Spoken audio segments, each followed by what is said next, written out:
For years in Brooklyn, it was just he and mother, his alcoholic father having long ago abandoned them in Kazakhstan. She worked cleaning houses and was gone much of the day. He went to a large public high school, but spoke little English and had few, if any, friends. Though he tried to escape his lonely life, joining a swim team and studying martial arts, it never seemed to work and he became depressed. He had trouble sleeping and focusing on his classes and soon dropped out of school. In a last-ditch effort to help him, his mother bought a dog. But after a while, she could not afford it and he could not take care of it, so she gave the dog away. It was around that time, his lawyers said, that young and lost in modern America, Akhir Sedekamatov took to the internet, immersing himself in religious videos and ultimately embracing the Islamic State. Last month in Federal District Court in Brooklyn, Mr. Sedekamatov, now 22, was sentenced to 15 years in prison for providing material support to the Islamic State. From the moment Mr. Sedekamatov was arrested in 2015, prosecutors have described him as a terrorist who wanted to fight with the Islamic State in Syria and once proposed enlisting in the United States Army to kill as many soldiers as he could. His lawyers have not denied the charges. But hoping to secure a lesser sentence, they filed an unusual memo that laid out in minute detail his path toward radicalization. Tracking jihadists on the road to violence is, perhaps, the hardest part of terror investigations, especially given the rise of lone wolf attackers who profess allegiance to groups like the Islamic State or Al-Qaeda, but often plan their missions independently. Experts who study the phenomenon point to certain life events or character traits that can lead a person to terror, but they also say that no single pattern fully explains the behavior. Every person is different, said Seamus Hughes, Deputy Director of the Program on Extremism at George Washington University. You do occasionally have some form of trauma in their past that makes room for jihadism to creep in. But you also have people who've lived the American dream. There isn't really any rhyme or reason to it. In New York, for example, investigators are still trying to figure out what caused Sayfullo Sepov, a 29-year-old native of Uzbekistan, to allegedly climb into a rental truck on Halloween and drive it down a bike path on the west side of Manhattan, killing 8 people.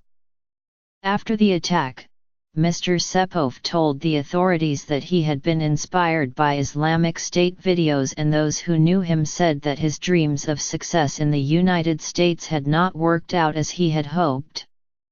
But the specific steps that led to the episode remain a mystery. Much the same is true for Akadullah, a Bangladeshi immigrant who is accused of strapping a pipe bomb to his chest last month and blowing it up in a Times Square subway tunnel. Though Mr. Ullah, 27, has told investigators he was radicalized online and set his bomb off to protest American airstrikes in the Middle East, the narrative of his journey is incomplete at best. What makes the case of Mr. Sedekamatov remarkable is the meticulous description he has given of his own radicalization.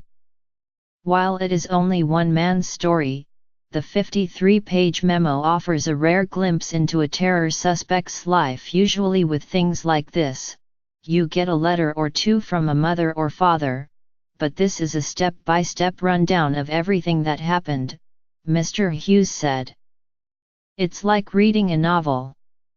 According to the memo, Mr. Sedekamatov was born along the old Silk Road in the backwater city of Turkestan, Kazakhstan. His father, Arbur Ulanov, was an alcoholic who beat and raped his mother, Syra Gilyamova, the memo said. When Mr. Sedekamatov was 4, his mother fled the marriage and took him to Chernyak, her hometown farming village on the edge of the Kazakh steppe.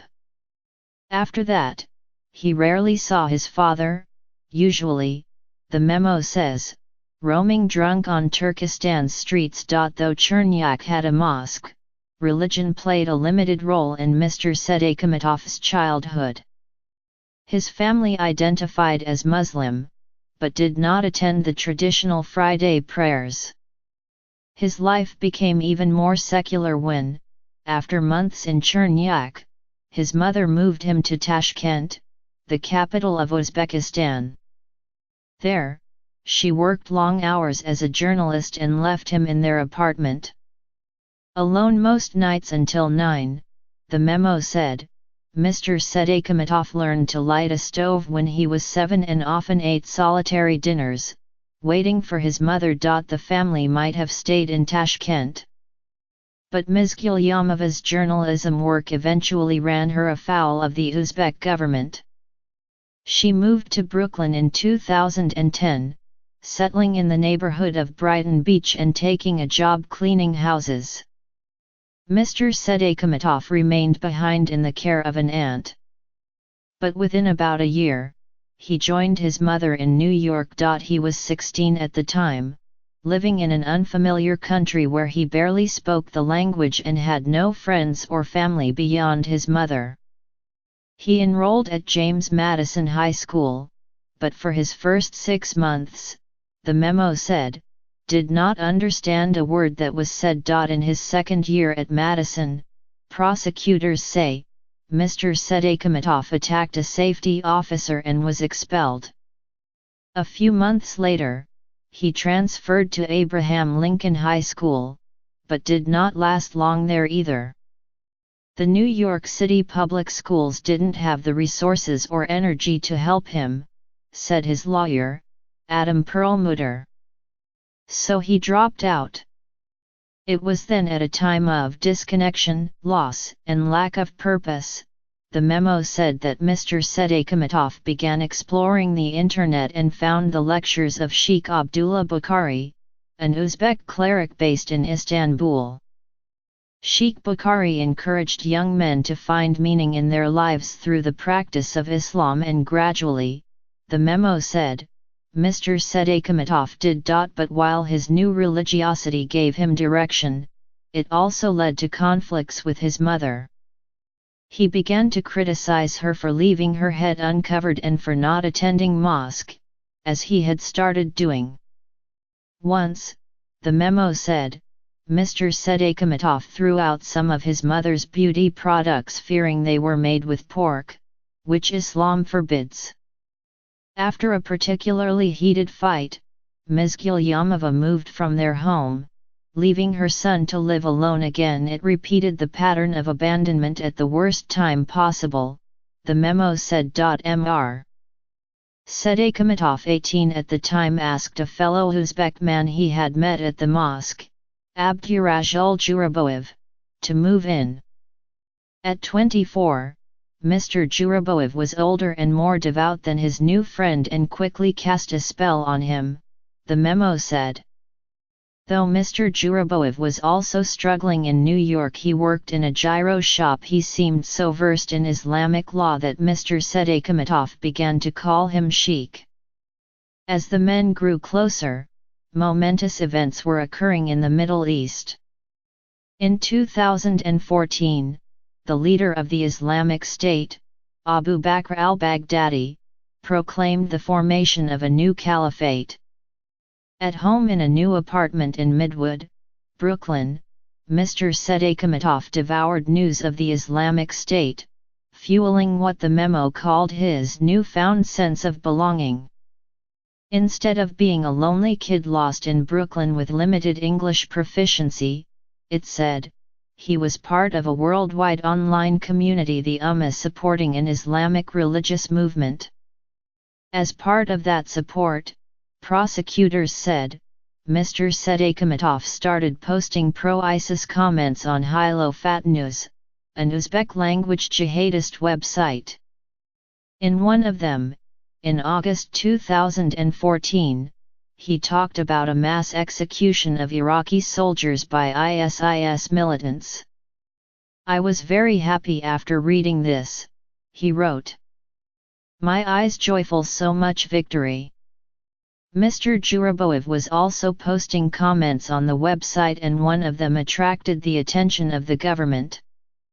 In it, he expressed an interest in killing President Obama. 4 weeks later, court papers say, federal agents placed an informant in the men's mosque and the timing was precipitous.